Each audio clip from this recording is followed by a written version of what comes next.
महाराज शतशत प्रणाम. माझा असा प्रश्न आहे की आपण जी पिंडीला प्रदक्षिणा घालतो ती अर्ध प्रदक्षिणाच घालतो. ते आमच्या भाविकांना सांगा की आपण अर्ध प्रदक्षिणाच का घालतो. आणि दुसरा असा प्रश्न आहे की शंकराच्या आपण लिंगाची पूजा करतो पण आपण मूर्तीची पूजा करत नाही. या पाठीमागे काय सायन्स आहे हे आपण सर्व नागरिकांना सांगा. शिवलिंगाचा अर्थ तशा प्रकारे नक्कीच होत नाही जशा प्रकारे आजचे हे पाश्चिमात्य आपल्याला सांगू राहिलेले. ठीक आहे. पश्चिमचा कोणीतरी आहे आणि सांगते की तुमचं विज्ञान असं होतं, तुमचा इतिहास असा होता आणि तुम्ही भरोसा ठेवता, असं काही नाहीये. आणि मी खूप जवळून बघितलंय की पश्चिम मधून कोणता तरी वैज्ञानिक आला आणि त्याने इथं काहीतरी बोललं की आपल्याला लवकर भरोसा बसते बघा. पण तेच आपल्या एखाद्या गावातल्या पोराने एखादा शोध केला आणि त्यानं सगळ्यांसमोर आणला, त्याला म्हणजे तिथं फॉर एक्झाम्पल प्रवीण दळवी हे नाव लागलं. प्रवीण दळवी नावाच्या सायंटिस्टने सांगितलं, काही नाही. पण फॉरेन मधला एखादा रिचर्ड बेन, बापरे फॉरेनर, तसं झाला. शिवलिंगाचा अर्थ साधा आहे बघा. शिव आणि पार्वती यांचं मिलन. त्याचा अर्थ काही हे नाही होत, एखादं अवयव नाही होत. त्याचा अर्थ होते की ब्रह्मांडाची निर्मिती. हे ब्रह्मांड दोन ऊर्जेनं बनते, ऊर्जा आणि निर्मिती, एनर्जी अँड मॅटर. शिव आहे एनर्जी आणि सती आहे मॅटर. की ती आता एनर्जी मधून मॅटर मध्ये परावर्तित झाली, ऊर्जेमधून वस्तुरूपात आली, निर्मितीचं प्रतीक म्हणून शिवलिंग आहे. जशा प्रकारे आपण सगळे जन्मतो तशाच प्रकारे मग त्याला नेहमी उद्भवलं जाव, त्याची आठवण राहाव की तुम्ही आले कुठून. तशाच प्रकारे ब्रह्मांडाची निर्मिती झाली आहे म्हणून शिवलिंगाची स्थापना केली गेली होती. त्याला आकार दिला जात नाही कारण महादेवाचा कोणता आकार नाहीये, जरुरी नाहीये. आणि महादेवाबद्दलची खूप सुंदर स्टोरी आहे की महादेव अनेकांना अनेक रूपात दिसले. कधी तो सुंदर मूर्ती होता तर कधी एवढा घाण दिसायचा की तुम्ही त्याला पाहू नाही शकाल. तसं झालं होतं की पार्वतीसोबत लग्न केलं गेल्यावर दारावरच महादेवांची जी सासू होती ती पाहून बेशूद पडली, एवढे घाण दिसत होते. मग पार्वतीने विनंती केली की भाऊ कृपा करा, मायावर तरी उपकार करा, मी तर काही पाहू शकते, मी मायने पाहू शकत ना बाबा. मग सुंदर मूर्ती, एवढे सुंदर दिसत होते की तिचे डोळे पणपून नाही राहिले, सुचून नाही राहिले. मग जो असा जगला की जो घाणातला घाण दिशे, सुंदरातला सुंदर दिशे, त्याला काय रूप देता, त्याला काय मूर्ती देता, त्याचा काय आकार देता. म्हणून त्याला आकार नाही, म्हणून त्याची मूर्ती नाही, त्याला आकार दिला गेला. पण आकार देता काय, तर असा आकार द्या की ज्याच्यामुळे ब्रह्मांडाची निर्मिती सांगून जाल, ते रहस्य सांगून जाल की ज्याच्यापासून तुम्ही चक्रातून सुटाल. ऑब्व्हियसली महादेवाच्या पिंडीला गोल गोल फिरत जाते कारण महादेवावरून जे पाणी चाललं ते एनर्जाइज दूर आलेलं आहे. त्याला एक ऊर्जा भेटून आली आहे, त्याला एक प्राण भेटून आलेला आहे. आता प्राणवान पाण्यावरून जर तुम्ही ओलांडून जाल तर ते अपमान मानला जाते त्याचा. त्याच्यामागे काही असं खूप मोठं विज्ञान आहे असं नाही. साधी गोष्ट आहे की आई जर झोपली आहे तर तुम्ही तिच्या अंगावरून नाही झालो, तुमची आई आहे, तुम्ही साईडनं जाल. मायचा तेवढा तर आदर कराल ना, त्याच्या मागे काही विज्ञान लागत नाही बघा. तसंच आहे, प्रत्येक गोष्टी मागे विज्ञानच आहे अशातला अर्थ होत नाही. साधी गोष्ट आहे. आता तुम्ही बेलाचे पत्ते चढवता, हजारो चढवता हो. एक छोटासा प्रयोग करा, हजारो चढवा, त्याच्यातलं एक घ्या, खिच्यात ठेवा, घरी जा.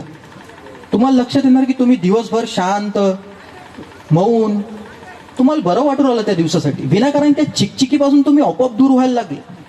तुम्ही नशिबवान आहे की महादेवाच्या बाजूला बसलेले आहे, करायला हरकत नाहीये बघा. काहीच नाही. 100 पानं चढवताना 100 चढवा, एक जास्तीचा घेऊन जा. एक चढवला, घेतला, खिच्यात ठेवला, घरी निघून जा. दुसऱ्या दिवशी कुठेही टाकून द्या, महादेवावर येऊन टाकून द्या. छोटासा प्रयोग करून पहा की बेलाची ताकद काय हे तुम्हाला समजणार. मग बेलपत्रच काऊन वाहते हे तुम्हाला समजणार, मला सांगायची गरज नाही पडणार. कारण मी सांगून चालला जाणार, पण जिंदगीत नाही अनुभवलं तर मग फायदा काय. म्हणून सिंपल गोष्ट सांगतो, 100 चढवा, एक घरी घेऊन जा खिच्यात टाकून. तुम्हाला 2 हप्त्यामध्ये असं लक्षात येणार की तुमच्या जीवनाचा परिणाम बदललाय. तुम्ही हळूहळू शांत राहायला लागले, बरं वाटायला लागलं तुम्हाला. विनाकारणच्या किचकिच गोष्टी कोणतरी काहीतरी बोलून दिलं, एकाएकी तुमच्यावर परिणाम नाही करू लागले. महादेवाची तेवढी ताकद आहे, ते बेलाच्या पत्रामध्ये तेवढी ताकद आहे. वेस्ट नका घालू, बस महादेवावर ठेवून वापस नका येऊ. एवढं करून तर पहा, केल्यावर बोलू आपण. धन्यवाद. स्वामीजी, माझा असा प्रश्न आहे की महादेवाच्या पिंडीवर बेल कसे व्हावेत आणि कुंकू लावावे की नाही? लावा की, त्यात काय. आणि भावाचा ईश्वर आहे, भावेश्वर आहे. बेल कशी व्हायचे? कसं पण व्हा. बघा नियम नाही आहे. एवढ्या गोताड्यात नका जाऊ. स्पष्ट सांगतो. आणि हे माहिती आहे का, खरी गोष्ट आहे. बरेच लोक विचारतात की कुंकू असं वाहू, या बोटानं वाहू, या हॅलो. बोटानं वाहू, कारण सांगणारे तसे लोक आहे. बेल असंच वाहलं पाहिजे, तसंच वाहलं पाहिजे, मनापासून व्हा. आणि काटेरी झाडे पाहिजे का? असं काही नाही, खरंच नाही. मनातून येईन नाही, मग तेव्हा या गोष्टी येते. मन नाही आहे ना, मग तुम्ही असं विचार करता की असं वाहल्यानं होऊन जायला पाहिजे, मग तुम्ही विधान आणता त्याच्यामध्ये. उत्तरेनं ठेवा का पुत्तरेनं ठेवा, त्यानं काय होणार? मनापासून ठेवाल तर काय दगडही पाहून जाणार महादेवाला. हा, रामकृष्ण हरी महाराज. मला प्रश्न विचारायचा कावडी संदर्भात. महाशिवरात्रीला आणि तिसऱ्या सोमवारी इथं गंगेचं पाणी आणलं जातं, म्हणजे गोदावरीचं पाणी. आणि त्यावेळी मंदिरामध्ये ज्यावेळी अभिषेक होतो, आता मी 4-5 कावडी केलं, जे पाणी टाकलं जातं पिंडीवरती, तर मंदिरामध्ये अक्षरशः चिखलासारखं वातावरण होतं. आणि त्याऐवजी जर सगळं पाणी एकत्र करून महादेवाचा सेपरेट अभिषेक केला तर काय फरक पडेल का? नाही. बघा, कावड एक वेगळं विज्ञान आहे आणि त्याच्याबद्दल सांगण्याची आता वेळ नाही राहिलेली आहे. तिसरं, जसं की म्हटलं की 3 लोक लागते, 3 ऊर्जा घटक लागते, तसा तिसरा सोमवार आहे तो. त्यावेळी महादेवाची ऊर्जा ही प्रखरतेत असते. महादेव रुद्र रूपात असते, म्हणून म्हणते की याला पाण्यानं झाका, नाही तर याची रुद्रता काहीतरी त्रास करून देणार. म्हणून कावड आणलं जाते. मग कावड, मग ते तुम्ही कुठलं पण पाणी टाका, मग ती एक विधी आहे. जसं की आता आपण गावातले लोक आहे हो, आपल्याला काहीतरी मनोरंजन पाहिजे, मग आपण म्हणतो की नाही महादेवावर आपल्याला नदीतलं पाणी पडलं पाहिजे. मग ती एक तर जसं की तुम्ही म्हणाल की दिवाळीला दीपक काऊन लावते, त्याच्या मागे काही वैज्ञानिक कारण आहे का? तुम्ही घरासमोर रांगोळी काढता, त्याच्या मागे काही वैज्ञानिक कारण आहे का? नाही, ती सुंदरतेची गोष्ट आहे. तुम्ही साडी न घालता हे घालू राहिले, लुगडं घालू राहिले, याच्या मागे काही वैज्ञानिक कारण आहे का? नाही, हे तर सांस्कृतिक कारण आहे. संस्कृतीला जपण्यासाठी, सुंदर करण्यासाठी काही गोष्टी केल्या जातात. तसंच देवाच्या ठिकाणी कावड काढली जाते, जेणेकरून लोकांचा उत्साह वाढावा, जेणेकरून लोकांना त्या गोष्टीबद्दल आणखीन ओढ लागाव. जो महादेवाच्या मंदिरात येत नाही तो कावडाच्या हिशोबाने येऊन जाईल, त्याच्यासाठी या गोष्टी ठेवल्या जाते. तुम्ही प्रत्येक जागी विज्ञान नका शोधू. स्वामीजी, जो प्रश्न विचारला गेला आता मुरलीता त्यांनी विचारला की एवढी करंजीपासून राणीपर्यंत एवढे अखंड हरिनाम सप्ते रोज 4 ठिकाणी हरिपाठ सुरू होतो, याच्यामुळे पाऊस पडत नाही का? पवनचक्की इथं हजारोने स्थापन झालेले आहे, त्याच्यामुळे पाऊस पडत नाही. कृपया विश्लेषण करावं. यानंतर पण अनेक प्रश्न आहेत. बघा, पवनचक्क्या कधीपासून लागल्या बरं? साधारणतः 3-4 वर्षापासून तेव्हापासून या पावसाचा भागात खूप प्रभाव. हजारोने पवनचक्क्या आहेत आणि तेव्हापासूनच पाऊस नाही. पण ढग तर राहते ना, ढग तर राहते. खूप असतात, आता सुद्धा आहेत वरती. बघा, मी त्या दिवशी मग बोलता बोललो की महादेव असून जर गंगा डोक्यावर नाही पडू राहिली, असं तर व्हायला नाही पाहिजे. बघा, ठीक आहे. तर पवनचक्क्या काही प्रमाणात परिणाम करते, असं नाही की करणार नाही, परंतु पाऊस पडूनच नाही राहिला, याचे काही वेगळे कारण आहेत. धन्यवाद स्वामीजी. यानंतर आणि जसं म्हटलं की बा आम्ही एवढे सप्ताह करू राहिलो, तर तर सप्ताह पोचत नशीन, एवढंच आहे.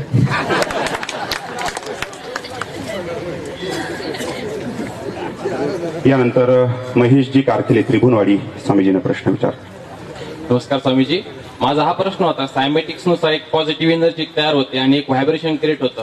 सायन्सचा एक मी शिक्षक असल्या कारणाने मला माहिती आहे त्याच्या कारण की आपण साऊंडच्या समोर जर पाणी जरी घेतलं आणि त्याच्यासोबत पाणी ठेवलं तर ते व्हायब्रेशनमुळे अपडाऊन होते, ते जाणवतं आपल्याला.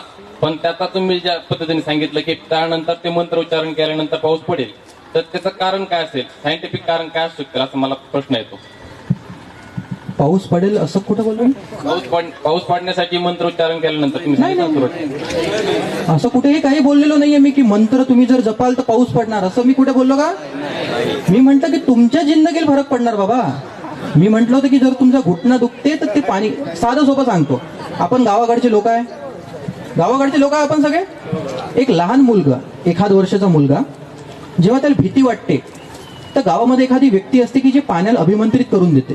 ते पाणी त्याच्या तोंडावर मारलं की त्याची भीती जाते. पण काही लोक मी बघितले ते म्हणते की नाही हे तर सायकोलॉजीचा प्रकार. आता 1 वर्षाच्या पोराची कसली आली हो घंटेची सायकोलॉजी? सायकोलॉजिस्टला विचारा, 7व्या वर्षापर्यंत कोणाची सायकोलॉजी बनत नाही. मग 1 वर्षाचा पोरग जे कालपर्यंत बिमार वाटत होतं, आज एकाएकी एखाद्या पाण्यानं फक्त पाणी मारून जर ते बरं होते तर नक्कीच त्याच्यामध्ये काहीतरी ताकद असेल ना. ते तसं आहे की जो मी तुम्हाला मंत्र दिलेला आहे तो त्या तेलाला तेवढं चार्ज करते की ते तुमच्या घुटण्याला किंवा काही नॉर्मल दुखणं असणार त्याला बरं करते. पाणी नाही पाडणार हा? यानंतर नजन मुरलीधर श्रीधर आडगाव, त्यानंतर शिंदे महाराज पण प्रश्न विचारणार. बाबाजी हरिओम. माझा असा प्रश्न आहे की हा सर्वांसाठीच आहे की भगवान शंकरांनी जो ग्रंथ आहे शिवमहापुराण त्यामध्ये सांगितलंय की अगोदर कीर्तिमुखाचं दर्शन झालं पाहिजे आणि नंतरच माझं दर्शन होईल. तर या ठिकाणी ते कीर्तिमुख म्हणजे कुठं विराजमान आहे हा एक म्हणजे मला उत्तर हवं आहे. आणि दुसरी गोष्ट अशी आहे की जगात अनेक लोक आहेत, अनेक धर्म आहेत आणि अनेक जण अनेक धर्माला देवाला मानतात, परंतु परमात्मा सर्व सांगतात की एकच आहे. परमात्मा एक आहे, प्रत्येकाला प्रत्येक लावून दिलेला आहे. म्हणजे हा देव आहे, आई वडील सर्वांचे सांगितले जातात, पण महादेव जे आहे याचं मूळ आणि कुळ हे काही सांगितले जात नाही. तर मला तुम्हाला असा प्रश्न आहे महाराजजी, म्हणजे माझी तेवढी उंची नाही पण परंतु तरी विचारतोय की मी फक्त आणि फक्त शंकरालाच मानणारा माणूस आहे, महादेवालाच.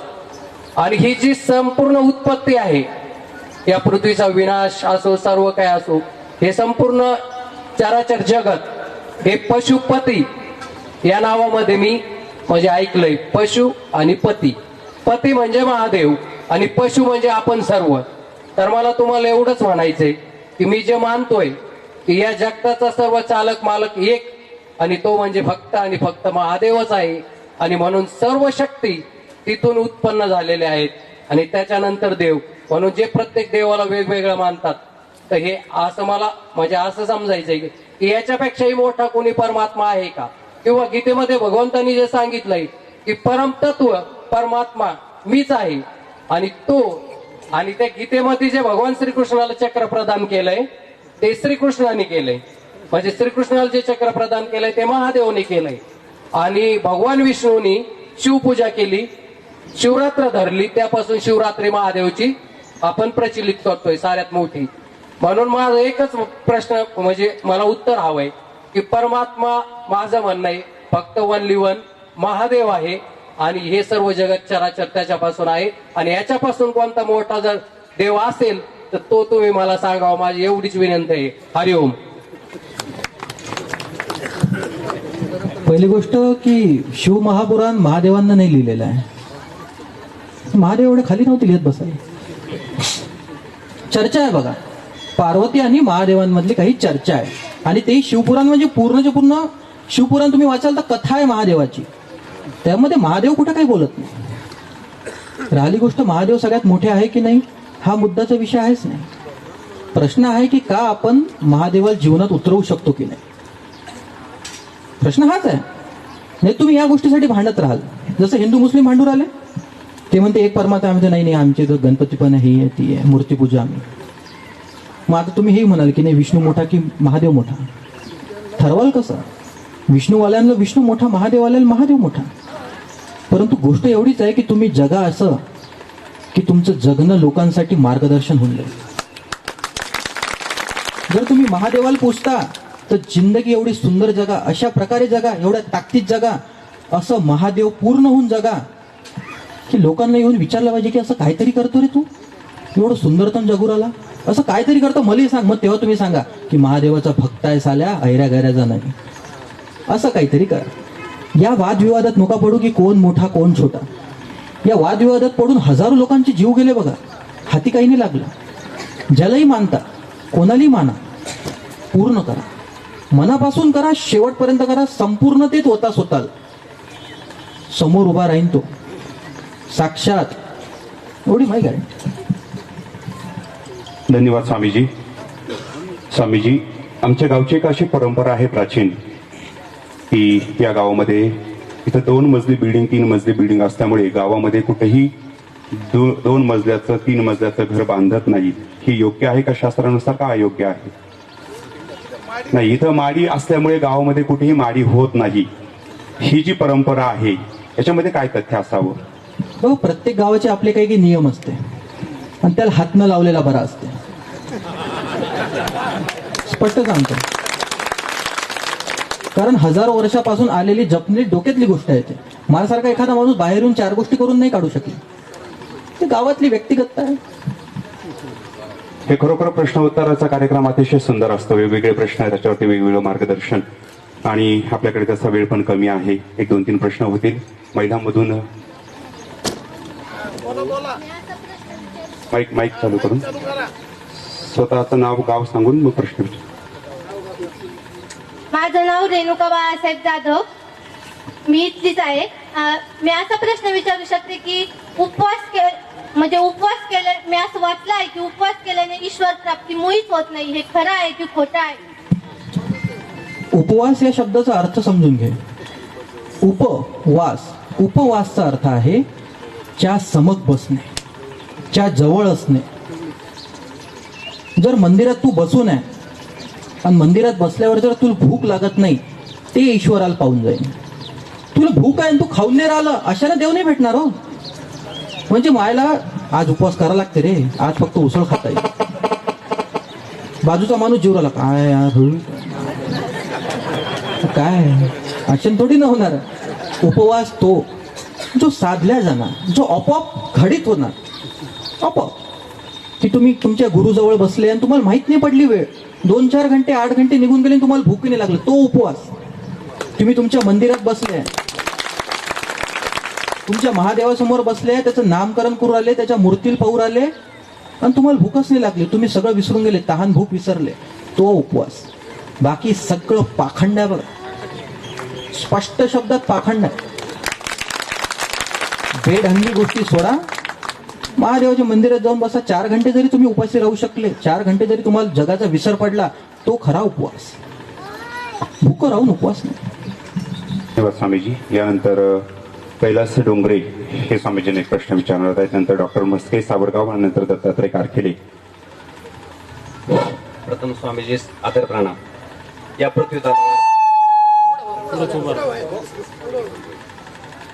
पृथ्वी तलावर मानवी जीवन जगत असताना सगळ्यात महत्वाच्या म्हणजे 2 गोष्टीवर काबू करण्यासाठी माणसास खूप राग येतो, क्रोध येतो आणि कोणत्या गोष्टीकडे माणूस भुलला जातो किंवा त्यास मोह होतो. त्यासाठी काहीतरी उपाय सांगावा ही नम्र विनंती. मी बोललो ना, माहिती सगळ्यांना आहे. सगळ्यांना सगळ्या गोष्टी माहिती आहे. खोटं बोललं नाही पाहिजे, माहिती आहे की सगळ्यांना. दारू पिली नाही पाहिजे, माहिती की सगळ्यांना. इच्छा केल्या नाही पाहिजे, माहिती. बुद्ध 2-2.5 हजार वर्ष पहिले सांगून गेले बघा की दुःखाचं कारण म्हणजे मानवी इच्छा. सगळ्यांना सगळं माहिती आहे, पण जीवनात काही उतरत नाही, ही समस्या आहे. जीवनात उतरायला पाहिजे ना. आई पोराला सांगते हे खोटं नाही बोलायचं रे, प्रत्येक आई सांगते स्वतःच्या पोराला. वळली की दुसऱ्या बाईजवळ ते खोटी बोलते काहीतरी, बरोबर. बाप येते म्हणते राग नाही करायचा, तू चिडचिड नाही करायची, गुस्सा नाही करायचा, स्वतःच रागात. त्या लहान पोराला सांगू राहिला खबरदार आजच्या नंतर चिडचिड केली तर, स्वतः चिडचिड करू राहिला.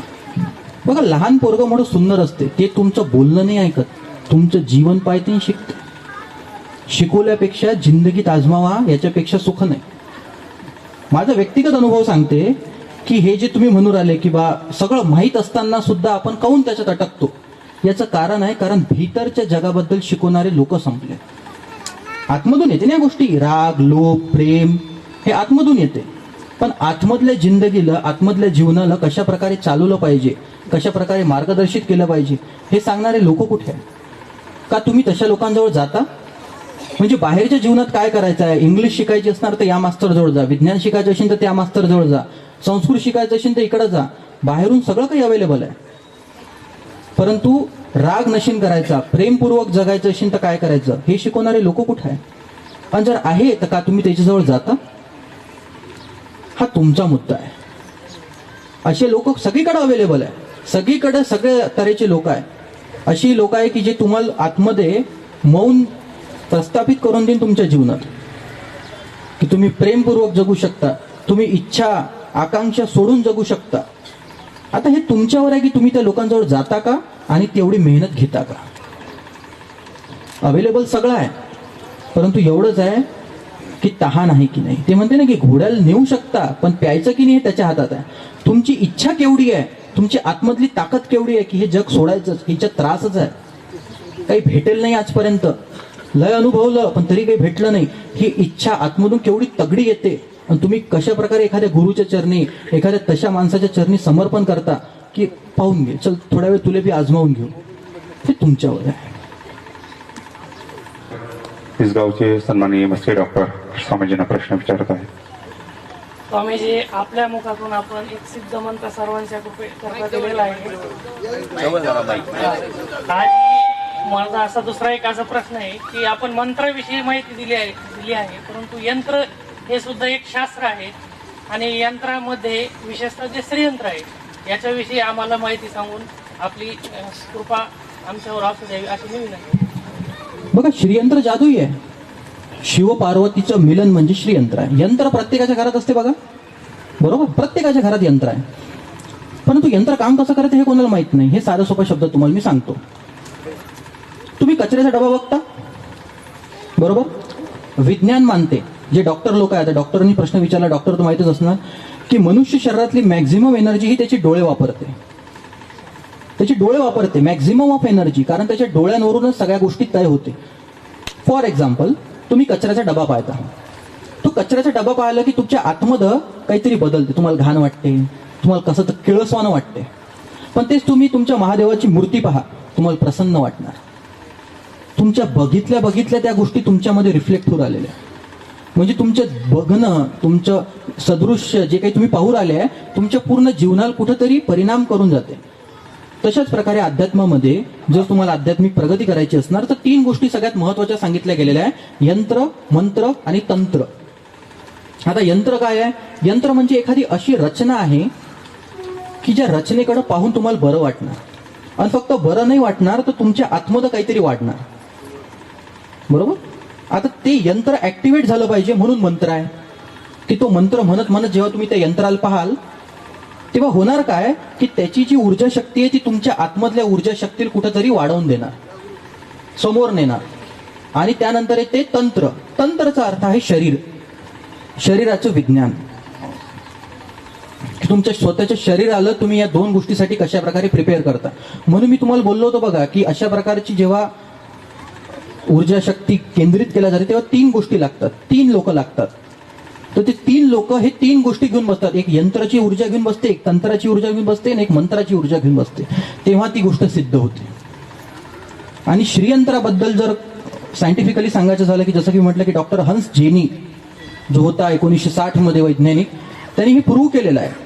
सायमेटिक्समध्ये काय केलं जाते बघा, एक तऱ्हेचा आवाज सोडला जाते, एक प्लेट ठेवल्या जाते आणि त्या प्लेटवर तुम्ही म्हणा की धातू टाकला जाते, आपलं मीठ टाकलं जाते किंवा रेत टाकलं जाते आणि आवाज दिला जातो. ओमचा, ह्रीमचा, वेगळे वेगळे बीजाक्षर. समजा तुम्ही ओम म्हणता, फ्रिक्वेन्सी दिली जाते आणि त्या प्लेटवर वेगळे वेगळे आकार निर्माण होतात, वेगळे वेगळे आकार. आणि हे सायन्सनी प्रूव्ह केलेलं आहे की जसं आपण म्हणतो की गणपतीचं यंत्र आहे, सरस्वतीचं यंत्र आहे, याचं यंत्र आहे. जेव्हा सरस्वतीचा बीजाक्षर जो की आहे, सरस्वतीचा आपण मंत्र म्हणतो किंवा गणपतीचा मंत्र म्हणतो की ओम गम गणपतये नमः. आता ओम काढून टाका, गम गणपतीनं काढून टाका. सगळ्यात महत्वाचा आहे गम. गणपतये नमः महत्वाचं नाही आहे, गम महत्वाचा आहे. कारण तो गम तुमच्या शरीरामधले जे चक्र आहे त्याच्यावर कुठेतरी वार करते आणि तुमच्या आतमधले जे सूक्ष्म ऊर्जा आहे ती खोलते.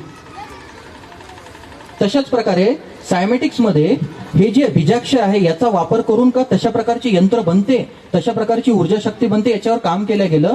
आणि गणपतीच्या यंत्र जे असते त्याच्यासाठी गम गम गम अशा प्रकारची जर फ्रिक्वेन्सी दिल्या गेली, अशा प्रकारचा आवाज दिला गेला तर त्या सायमेटिक प्लेटवर तुम्हाला अक्षरशः गणपतीचं यंत्र कोरलेलं दिसते.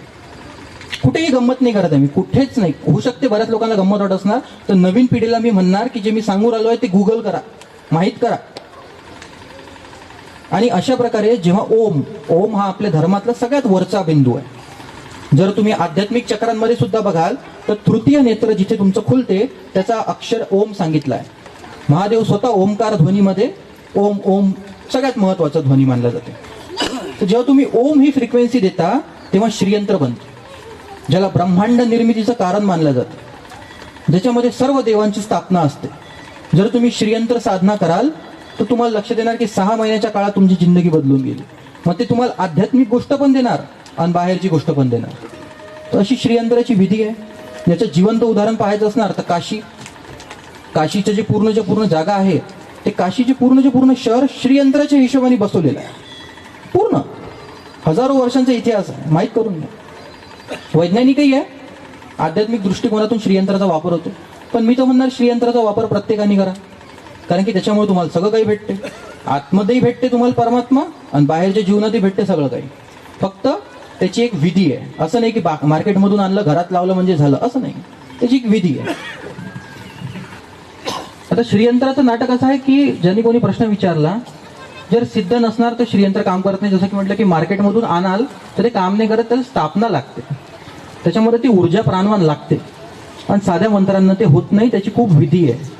त्याचं असं आहे की प्रत्येक त्याच्या ते त्रिकोणामध्ये त्याची एक योगिनी स्थापित करा, कमल दलांमध्ये कमल नाग स्थापित करा, बाकीची अशी पूर्ण त्याची लंबी विधी आहे. बिंदूमध्ये ते त्रिपुर सुंदरी देवी असते तिला स्थापित करा, अशी पूर्ण लंबी जेवढी विधी आहे. साध्या मंत्रांना ते सिद्ध होत नाही. ठीक आहे. त्याच्यामुळे त्याची तेवढी काळजी घ्यायची की जर घ्यायचं असणार तर योग्य व्यक्तीकडून घ्या, नसणार तर नका घेऊ, काही गरज नाही आहे. साधा सुरू आहे ना आपलं महादेवचा मंत्र जपायचा. पुढचा प्रश्न. नमस्कार स्वामीजी, मी पल्लवी चांदगडे बारामतीवरून आले. आपले फॅमिली रिलेशन स्ट्रॉंग राहण्यासाठी किंवा हॅपी राहण्यासाठी असा कोणता मंत्र आहे का की तो आपण यूज केल्यानंतर त्याचा आपल्याला फायदा होईल? बघा, कृष्णाचा एक मंत्र आहे. कृष्ण की 16 कलांनी युक्त होता. कृष्णाचा एक मंत्र आहे की जो घराला शांत ठेवण्यासाठी वापरला जाते. त्यासाठी काय करायचं बघा, कृष्णाचा एक फोटो घ्यायचा, घरात ठेवायचा आणि शुक्रवारच्या दिवशी संध्याकाळी 6 वाजता त्या फोटो समोर एक दिवा लावायचा, कोणत्याही तेलाचा लावा, आणि खिरेचा प्रसाद चढवायचा. दुधाची खीर असते ना, थोडासा चढवा, असं काही नाही की खूप, थोडासा. आणि ओम क्लीम कृष्णाय नमः, ओम क्लीम कृष्णाय नमः. क्लीम म्हणजे KLEM, ओम क्लीम कृष्णाय नमः. त्याच्यामुळे काय होणार, एक तऱ्हेची अशी ऊर्जा बनते की जी तुमच्या घराला शांत ठेवणार. जर भांडणं होत असणार तर हे करून पाहायचं. हे 21 दिवस लगातार करायचं, एकच माळ जपायची 108 वेळा. कृष्णाचा फोटो जे आहे तो लहानपणी कधी कोणताही, असं काही नाही, कृष्णाचा फोटो आहे बस. स्वामीजी नमस्कार. आपण जे सांगितलं की त्या ईश्वराशी तादात्म्य पावावं, म्हणजे जो आपला आराध्य असेल, कुणाचं भगवान शंकर, कुणाचे काय असेल विठ्ठल, तर त्यासाठी काही साधना करावी. कोणता शिवासाठी सांगा. महादेवासाठी साधना कोणतीच नाही. असा कोणता पथ नाही जो महादेवानं सोडला नाही. कबीर माहिती आहे का, ते कपडा शिवायचे. कपडा शिवता परमात्मा भेटला होत्या माणसाला. इथं आपल्याला पुस्तकं वाचू भेटत नाही. गुरु नानक होते बघा. गुरु नानकनं ना ध्यान केलं, ना मंत्र जपले, ना काही केलं. गुरु नानकनं फक्त गायले, गाणं. म्हणून जर तुम्ही गुरुद्वारामध्ये जाल तर ती नेहमी अशी पेटी सुरू असते त्यांची, ते गाणे गात राहते, पोवाडे एकताराचे त्याचे मंत्र जे काही असणार. की गुरु नानकनं फक्त गायलं, एवढ्या मनापासून गायलं की तो तिथं हजर झाला. तर तुम्ही जेही काही करा एवढ्या मनापासून करा की तो हजर झाला पाहिजे. महादेवासाठी विचारलाय आणि महादेवाबद्दल एक सगळ्यात मोठी गोष्ट देखील आहे, थर्ड आहे तृतीय नेत्र जागृती. महादेवाची खासियत आहे, तिसरा नेत्र खोलून भस्मसात करीन. छोटीशी विधी देतो महादेवाबद्दल विचारलं तर. कोणती पण गोष्ट पहा, जास्त नाही, 2 ते 3 मिनिटाची विधी आहे. आणि विद्यार्थ्यांनी नक्की ऐका, विद्यार्थ्यांनी केली तरी चालते, कोणती पण विद्यार्थी स्पेशली. कारण की याच्यामुळे होणार काय की तुमची बुद्धी वाढून जाणार. तुम्ही जर वाचलेलं लक्षात नाही राहत, तुम्हाला असते ना की बा तुम्ही खूप वाचता लक्षात नाही राहत, ते लक्षात राहणं सुरू होऊन जाणार, तुमची कॉन्सन्ट्रेशन पॉवर वाढून जाणार या गोष्टीमुळे. तो आहे थर्ड आय मेडिटेशन, तृतीय नेत्र ध्यानधारणा. काहीच नाही, एक 5 मिनिटाचा प्रयोग आहे बघा. सरळ बसले, पाठ ताट असली पाहिजे, ठीक आहे ना, पाठ ताट, मांडी घाला, खुर्चीवर बसा, हरकत नाही. तुम्ही बसलेले आहे, नॉर्मल श्वास घ्या जशी तुम्ही घेऊन आले 1 मिनिटापर्यंत. त्याच्यानंतर जोरदार श्वास घ्या पोटापर्यंत, पोटावर हात ठेवा, श्वास पोटापर्यंत गेला पाहिजे, बाहेर आला पाहिजे, असं 1 मिनिट करा. आणि त्यानंतर एखादा डॉट लावा समोर, एखादा पेन काही पण ठेवा, स्पेशली असा डॉट लावला जाते, ठीक आहे. त्या डॉटला पाहायचं डोळ्यांनी, दोन्ही डोळ्यांनी, आणि त्यानंतर फील करायचं की तुमचं जिथे तृतीय नेत्र आहे ना, तिथे एक डोळा आहे आणि त्या डोळ्याने तुम्ही त्याला पाहू राहिलेले आहे. कळून आलं? पाहिजे तर पाणी घ्यायचं, टिका लावायचा, जिथे तुम्ही टिका लावता पाण्याने टिका लावून घ्यायचं, जेणेकरून ते पाण्याचं ओलं ओलं असते, तर असं फील करायचं की त्या ठिकाणावरून तुम्ही ते गोष्ट पाहू राहिलेले आहे. असं 1 ते 2 मिनिटं करायचं. त्यानंतर बॅक टू नॉर्मल. हे 2-3 मिनिटाची साधना तुम्हाला लक्षात येणार की 21 दिवसाच्या आत तुमचं कॉन्सन्ट्रेशन पॉवर वाढून गेलेलं आहे. आणि राहिली गोष्ट मेडिटेशनची, तर जेव्हा तुम्ही हे करणं सुरू कराल तेव्हा तुम्हाला लक्षात येणार की तुमचं तृतीय नेत्र जागृत होणं सुरू झालं आहे. साधारण कामांमध्ये सुद्धा अचानक होणार की इथं तुम्हाला भारी भारी वाटणं सुरू होऊन जाणार. आणि जेव्हा तुम्ही तसं करत जाल, जर इमानदारीने हे प्रयोग कराल तर इतकं कराल, जल ध्यान साधना म्हणून करायचं असणार. हा प्रयोग करायच्या 1 मिनिटा पहिले मला आठवून घ्याल, त्याच्यानंतर हा प्रयोग कराल, तुम्हाला वेगळ्या अनुभूती येऊन जाणार. जर तुमच्या जीवनात यानं काम केलं तर 6 महिन्यानंतर माझ्याजवळ येऊन जाईल, मग मी तुम्हाला समोरचा प्रयोग देईन. पुढचा प्रश्न की नारायण नागबली लोक करण्याच्या सांगतात, पितृ कोपल्याच्या नंतर जो नारायण नागबली केला जातो तो बऱ्याच जणांचाच प्रश्न आहे. असे आज अनेक प्रश्न असलेले पण आपल्याकडे कमी आहे. तो नारायण नागबली करणं स्वामीजी योग्य आहे का अयोग्य आहे, याच्या मागे काय सायन्स आहे? जिंदगी जगताना मायबापाला त्रास नाही दिला आहे ना, पण नारायण नागबलीची गरज काय सांगा. तेव्हा ज्यांनी त्रास दिला त्यांना करणं योग्यच आहे. खरी गोष्ट. आणि जर त्रास दिला ना, मी लिहून देतो, नारायण नागबली फाकबली काही तुमचं काही कमी जास्त नाही करू शकणार. मायबापाला तुम्ही त्रास दिला, तुमचे बोट्टे तुम्हाला काडीत घालीन, तुम्हाला अजून त्रास देणार आहे, आगे लोक जळवणार आहे. बघा, बहुपवास गोष्टींमध्ये जाऊ नका, कर्म चांगले करा, तुम्हाला फळ चांगलं भेटीन राहो. साधी गोष्ट आहे ना. तुम्ही स्वतःच्या आई वडिलांसोबत, जसं की मी म्हटलं की एक लहान मुलगा तुमचं वागणं पाहते ना की तुमचं बोलणं पाहते. एक लहान मुलगा पाहते की तुम्ही तुमच्या आई वडिलांना त्रास देऊ राहिले, त्याला समजून जाते की मोठेपणी हेच करावं लागते, तो मोठा होऊन तेच करा. श्री ज्ञानदेव तुकाराम पंढरीनाथ भगवान की जय, माऊली ज्ञानेश्वर महाराज की जय, जगद्गुरु तुकाराम महाराज की जय, मच्छिंद्रनाथ भगवान की जय, कानिपनाथ महाराज की जय, मोठा देवी की जय, वृद्धेश्वर भगवान की जय, सद्गुरु रघुनाथ महाराज की जय. ओम शांति शांति शांति. हर हर महादेव, हर हर हर हर. राधे श्याम.